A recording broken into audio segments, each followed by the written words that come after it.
I had dinner with a gentleman named Gary Becker about 2 years ago in Chicago, and he's a Nobel Prize-winning economist. And he wrote an article in the Wall Street Journal, and he said, we don't have an income gap in America today. It's important to understand because the income gap is the big political thing. What we have is a skills gap. He said, it's like in a marketplace. You go into the marketplace or like an auction, and people with really good skills are being bid up. People, I want you, I'll hire you. And people with average skills or mediocre skills are just not really in demand. There's nobody demanding them. And what they find is that people in the bottom 80%, their average income goes up at about 3% a year. It's just pretty much the rate of increase of inflation and cost of living if they're employed or not employed. People in the top 20%, their income goes up between 11 and 25% a year. Now, if your income goes up at 25% a year, you'll double your income every 2 years and 7 months because of compounding. So you'll find that there's people on the what I call the low road who are just basically getting by, and then there's people who are constantly upgrading their knowledge. And sometimes it's only one piece of knowledge that can make all the difference in the world. But with regard to probabilities, we never know what the knowledge is. We never know whether it's going to be this, whether I pick it up in a magazine, I came here, I read a book, I listened to a program. So what you have to do is you have to be increasing the amount of knowledge that you're taking in. I use kind of like the Pac-Man model. You're going to chop, chop, chop. You're going to be gobbling information all the time, because you never know which piece of information will be the critical piece. There's that little line from Alice in Wonderland where there's the rabbits going, I'm late, I'm late. And Alice says, why do you run so much all the time? Why don't you relax? He said, no, you have to run this fast just to stay in place. If you want to get ahead, you have to run twice as fast. And it's the same thing with our life today. Because of the way the world is, we have to run twice as fast just to stay even, especially or to make any progress. Imagine that we have a pool of water, and it's filled with fish. And these fish swim around, and they live off the sustenance that's in the water today. All right? But then we have a drought, and the drought comes along, and what happens with the drought was the water level is reduced. So we have less water in the lake than we had before.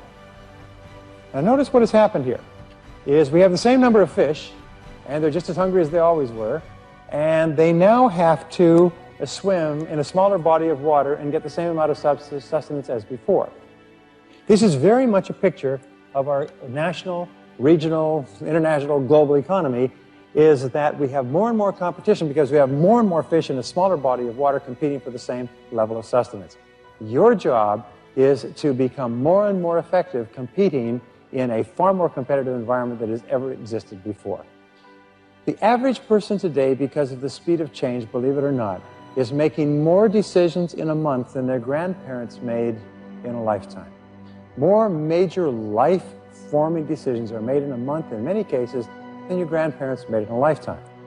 When your grandparents came out of school, it was just understood. You got some basic training, either college or apprenticeship. You went to work for a large company. You worked for that company for the rest of your life. Today, those days are gone forever. Today, the rate of change is the most powerful single circumstance in our life.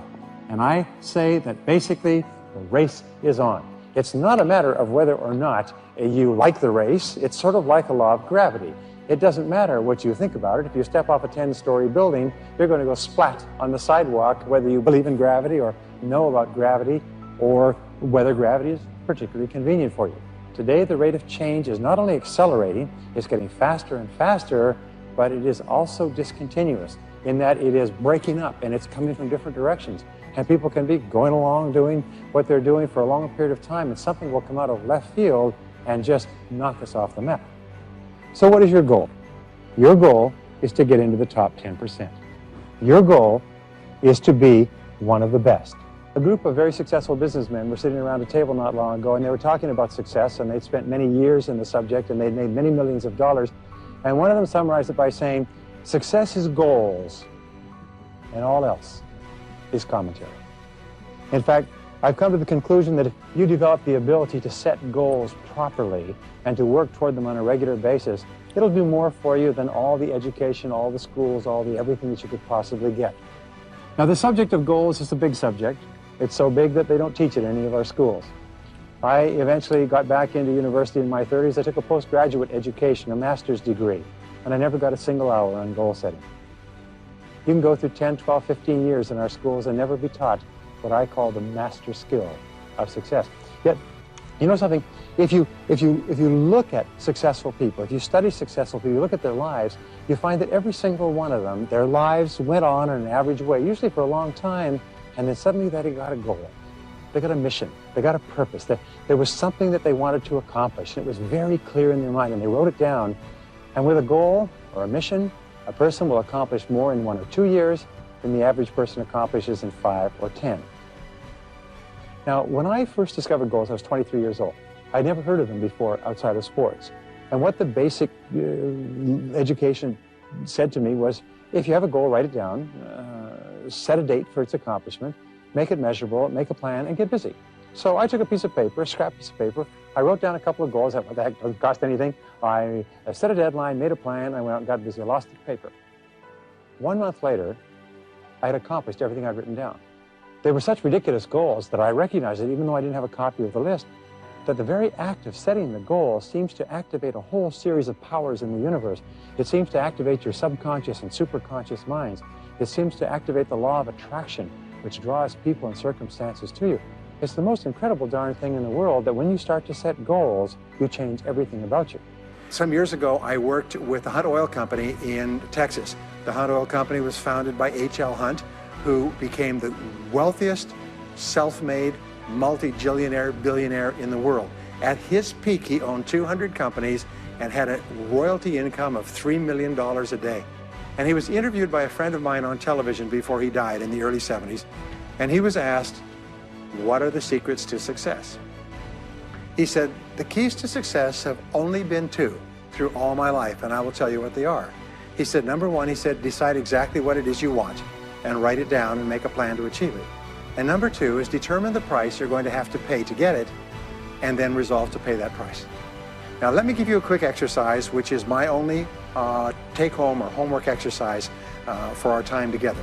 I want you to take a piece of paper and write down 10 goals that you'd like to accomplish in the next 12 months. And then ask yourself this great question. If you could only accomplish one goal on this list, but you could accomplish it within 24 hours, which one goal would have the greatest positive impact on your life? Sometimes it's a financial goal, sometimes it's a health goal, sometimes it's a relationship goal. But whatever it is, put a circle around that goal, set a deadline on the goal, make a list of everything that you could think of to do to achieve the goal, and here's the kicker. Do something every day that moves you one step forward towards your major goal. My promise to you that this exercise, selecting your most important goal, making a plan, and working on it every day, will change your life in ways that you cannot imagine. It is the secret to becoming a self-made millionaire. It's the secret to great success in life.